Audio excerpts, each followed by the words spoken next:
So here we have a before and after picture of cocaine weight loss. Before and after. Now, I don't recommend using cocaine. I don't recommend using stimulants for weight loss.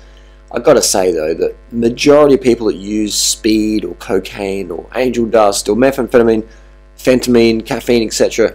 are doing all this for weight loss. Most people doing drugs today is for weight loss. Heroin addicts, whatever, they want to get lean, and then they take it too far and get full on addictions and life goes fucking downhill. So what I'd recommend for weight loss, put down the cocaine, pick up the bananas, pick up the rice, white rice, sugar, fruits. Fruit's your friend. Carb the fuck up and don't resort to drugs for weight loss, because if you do, it'll fuck up your face. You can always pick a drug face.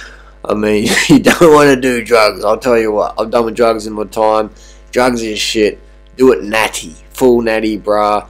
Carbohydrate, high carb, low fat, vegan diet for the win. Get off the bacon and eggs, get off the dairy, get off the fat. Eat lots of fruits, vegetables, rice, grains, etc. And check out Raw Till 4 Lifestyle, vegan lifestyle, high carb, low fat, vegan weight loss transformation. So there you go, don't use cocaine, don't use drugs, kids. We'll see you next video. Carb the fuck up.